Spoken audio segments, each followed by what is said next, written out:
Hello friends, welcome to my channel.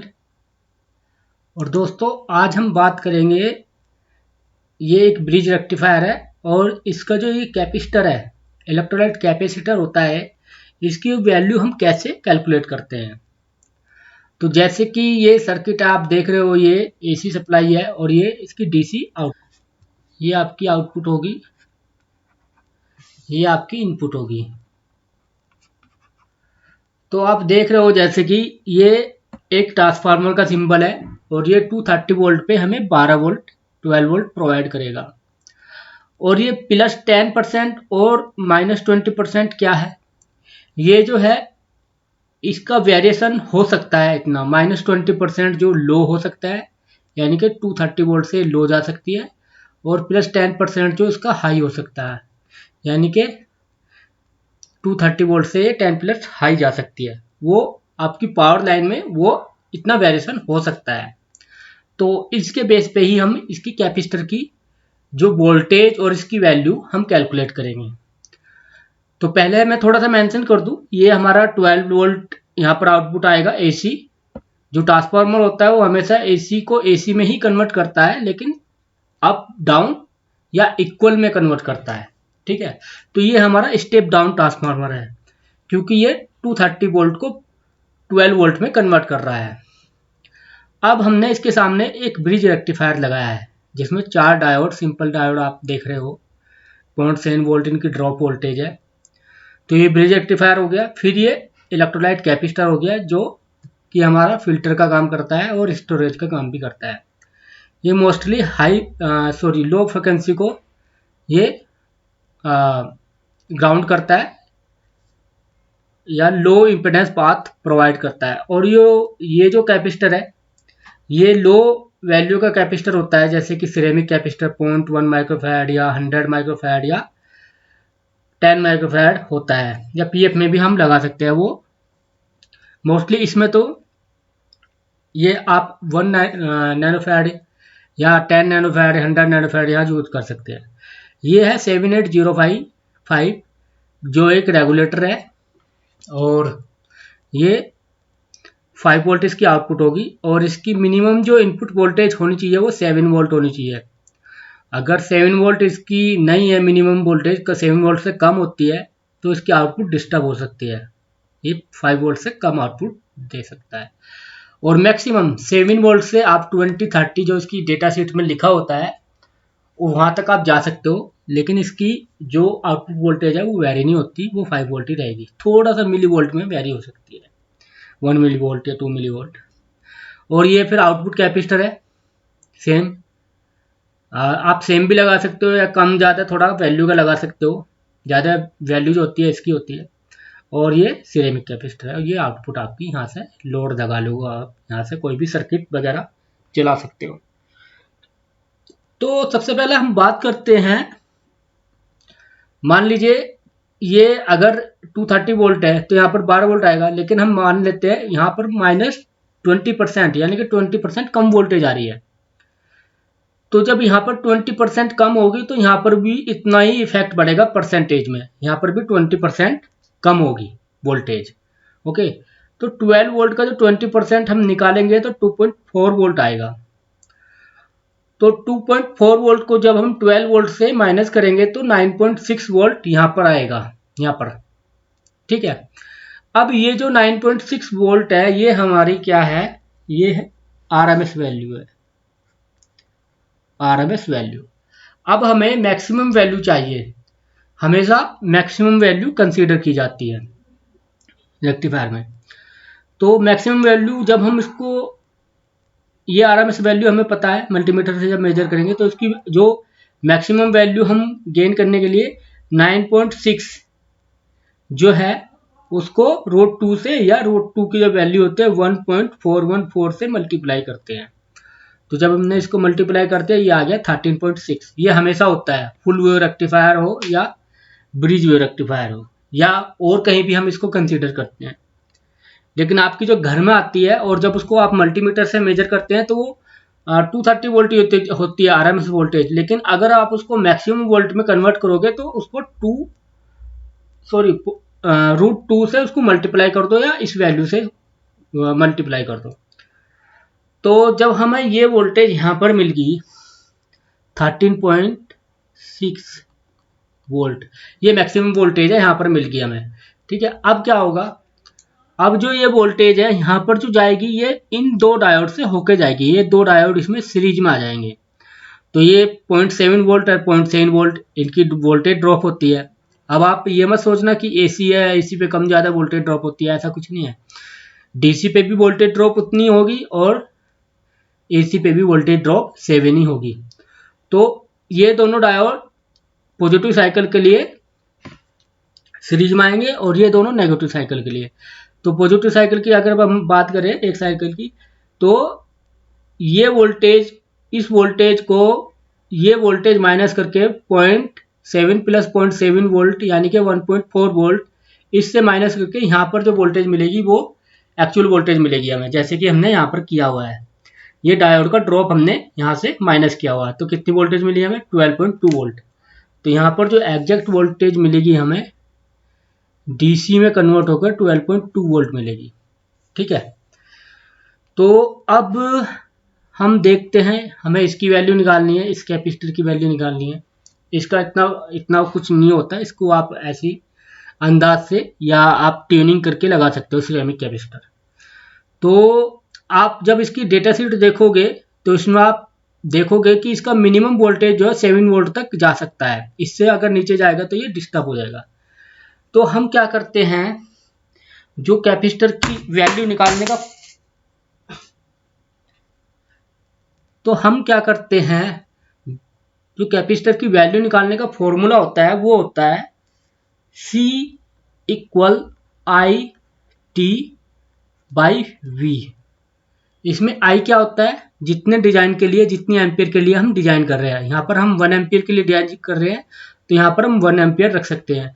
अगर 2 ampere के लिए, 2 एम्पियर लोड के लिए डिजाइन कर रहे हैं तो यहाँ पर 2 एम्पियर रखेंगे। वोल्टेज T क्या होता है, T होता है हमारा 10 मिली सेकेंड।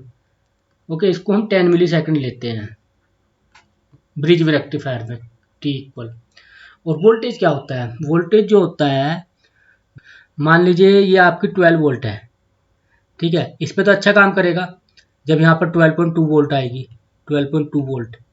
लेकिन अब वोल्टेज 0.7 वोल्ट तक अगर डाउन हो जाती है, ठीक है, तो 7 वोल्ट तक ये मिनिमम जा सकती है, 7 वोल्ट, इससे नीचे नहीं जा सकती, इसकी ये डेटा शीट में लिखा हुआ। तो ये जो हमारी गैप वाली जो वोल्टेज हुई, कितना हुआ है 5.2 वोल्ट। इस वोल्टेज और इस वोल्टेज के बीच गैप जो है कितना है 5.2 वोल्ट। तो ये वाला जो गैप है उसको हम V की जगह लेंगे, ये वाली वोल्टेज लेंगे। तो C क्या हो गया फिर हमारा, C हो गया हमारा 1 एम्पियर 10 मिली सेकेंड। ठीक है, और ये हो गया 5.2 वोल्ट। तो जब आप इसको मल्टीप्लाई करोगे तो क्या आएगा, जो ये आएगी, ये वैल्यू आएगी 1.923 और ये आपका हो जाएगा, इसको हम लिख सकते हैं 1923, क्योंकि ये मिली सेकंड में है, ये मिली सेकंड में इसकी वैल्यू आएगी। तो मिली इसमें जो मल्टीप्लाई हो रही है वो इसकी ऑलरेडी हो रही है, ये 10 की पावर माइनस की। और अगर हम इसमें और 3 माइनस कर दे, 9.23 इंटू 10 की पावर 6, हम इसको माइनस में ये भी लिख सकते हैं, क्योंकि ये पॉइंट हमने उठा कर यहाँ पर रख दिया। ये वाला जो पॉइंट है, ये वाला पॉइंट उठा के यहाँ पर रख दिया, तो हम इसको -6 लिख सकते हैं।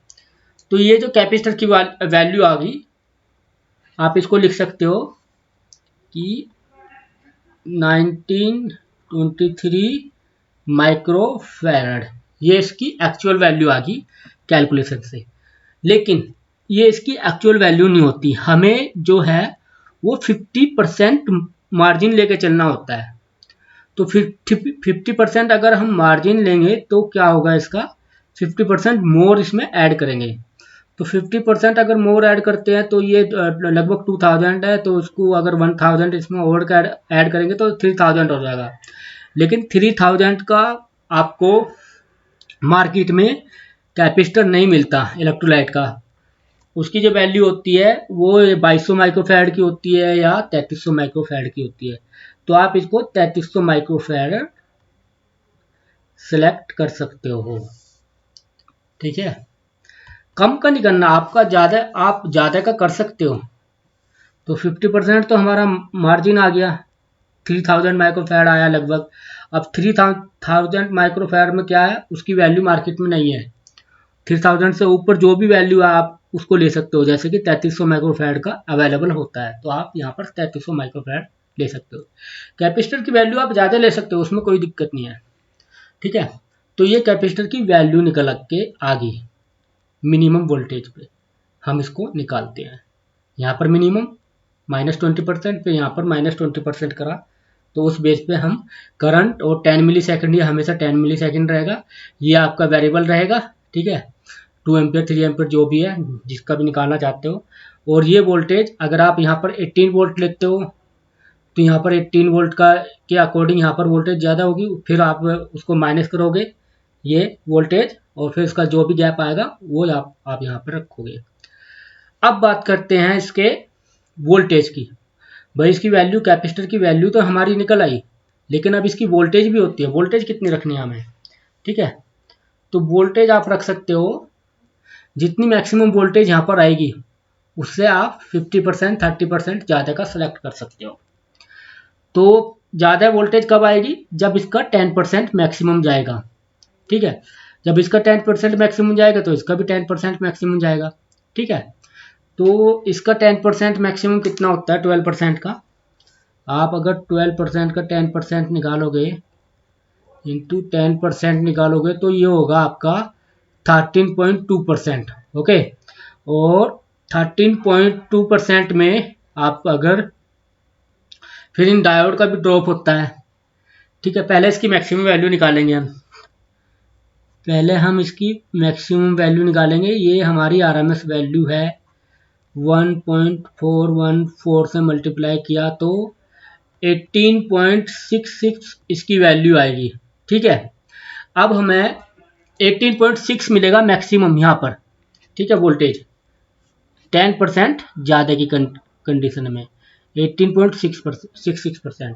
ठीक है, अब जो है ये भी हमारी वोल्टेज डायोड के थ्रू होकर जाएगी, तो इसमें भी डायोड का ड्रॉप हम निकालेंगे। तो हमने 1.4 वोल्ट इसमें डायोड का ड्रॉप निकाला, तो कितना आया?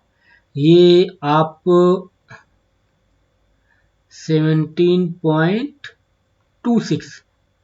ठीक है, तो 17.26 यहाँ पर मैक्सिमम वोल्टेज आएगी, मैक्सिमम वोल्टेज। ठीक है, एज पर दिस ट्रांसफार्मर।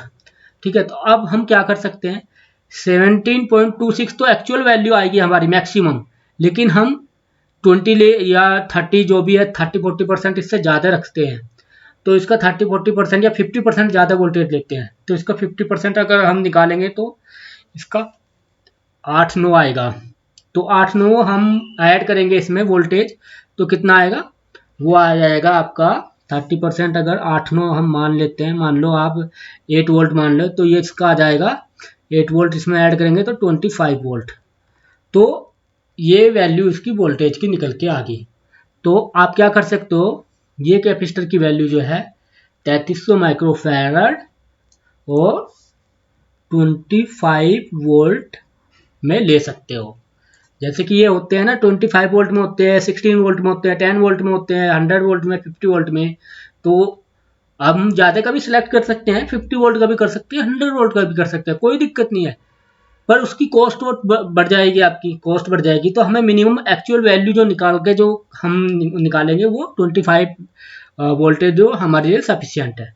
तो आप ये सिलेक्ट कर सकते हो। तो उम्मीद है आपको ये समझ आया होगा, और अगर वीडियो समझ आई है तो वीडियो को लाइक कीजिए, सब्सक्राइब कीजिए, और आने वाली वीडियो का नोटिफिकेशन पाने के लिए बेल आइकन को प्रेस कीजिए। थैंक यू, मिलते हैं अगली वीडियो में।